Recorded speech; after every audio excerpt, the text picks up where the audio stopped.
Assalamualaikum semua. Bertemu lagi kita dalam kelas kimia Cikgu Rohizan. Pada hari ini kita akan membincangkan tajuk iaitu takat lebur dan takat beku. Okey, sekiranya kita mempunyai suatu jirim iaitu ais yang wujud dalam keadaan pebejal.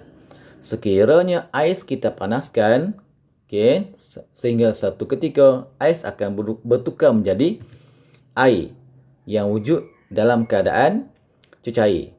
Proses yang terlibat kita namakan sebagai proses peleburan. Dan sekiranya air yang wujud dalam bentuk cecair, kita panaskan, ia boleh bertukar keadaan menjadi wap air yang wujud dalam keadaan gas.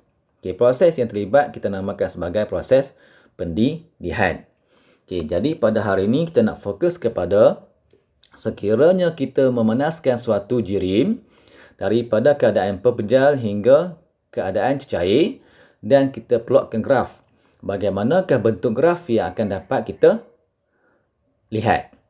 Manakala sekiranya kita menyejukkan jirim yang wujud dalam keadaan cecair menjadi pepejal. Bagaimanakah bentuk graf yang akan dapat kita lihat? Jom kita tengok graf yang pertama, iaitu graf lengkung pemanasan naftalena. Pada peringkat awal graf kita akan dapat lihat graf akan jadi sebegini. Poin A kita namakan sebagai poin yang pertama dan poin yang kedua kita namakan sebagai poin B. Apakah yang berlaku semasa di poin A hingga poin B? Daripada poin A hingga poin B yang berlaku ialah jirim akan wujud dalam keadaan pepejal, iaitu naftalena yang kita guna akan wujud dalam keadaan pepejal. Yang kedua ialah suhu meningkat. Daripada graf kita dapat lihat graf semakin menaik. Semakin lama semakin menaik, menggambarkan suhu semakin meningkat. Yang ketiga ialah zarah-zarah menyerap tenaga haba lalu bergetar lebih cepat kerana tenaga kinetik semakin bertambah. Dalam kelas-kelas yang sebelum ni kita dah belajar bahawa zarah-zarah pepejal sentiasa bergetar dan berputar pada tempatnya. Ini bermaksud zarah-zarah bagi suatu pepejal mempunyai tenaga kinetik. Dan tenaga kinetik ini akan semakin bertambah sekiranya haba dibekalkan. Itulah yang berlaku pada peringkat A hingga peringkat B. Baik, kita lanjutkan lagi pemanasan. Kita akan dapat lihat graf akan jadi sebegini. Graf akan mendatar daripada poin B hingga poin C.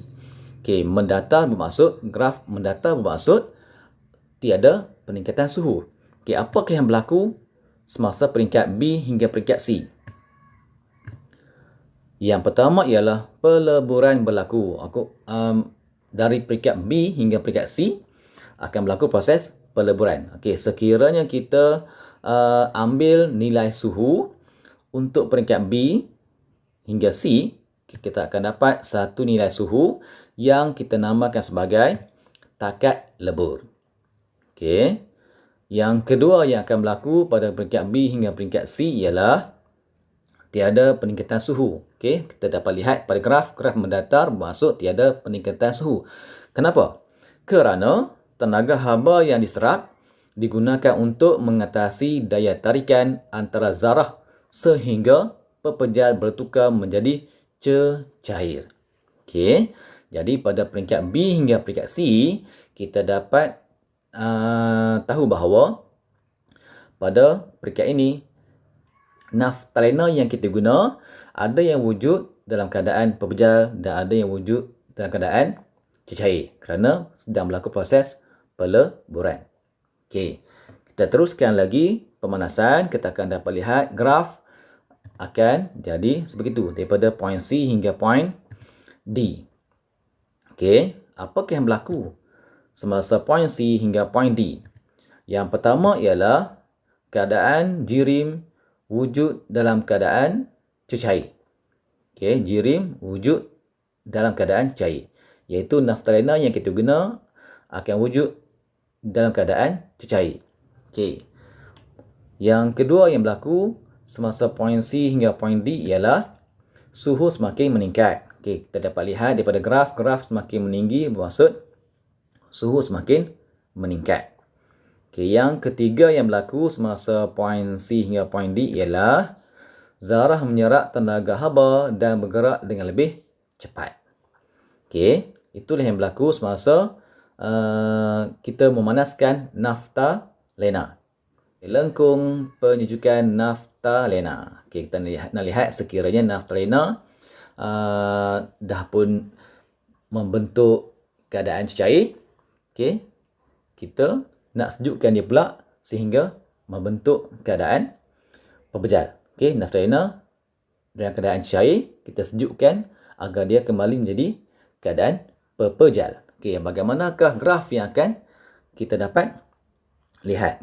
Okey, pada peringkat mula-mula graf akan jadi sebegini.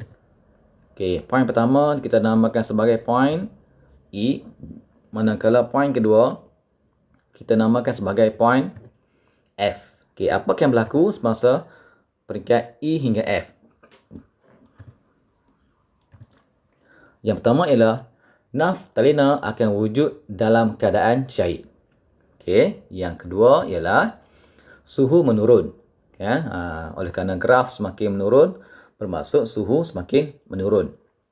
Yang ketiga ialah zarah-zarah membebaskan haba lalu bergerak lebih perlahan kerana kehilangan tenaga kinetik.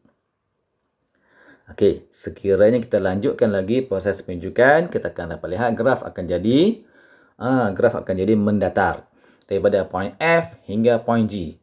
Okey, mendatar bermaksud tidak akan ada sebarang perubahan suhu. Okey, apakah yang berlaku daripada poin F hingga poin G? Yang pertama ialah pembekuan berlaku. Okey, pembekuan berlaku.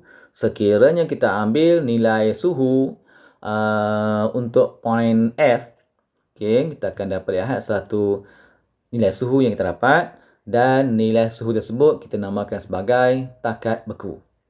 Okey, takat beku.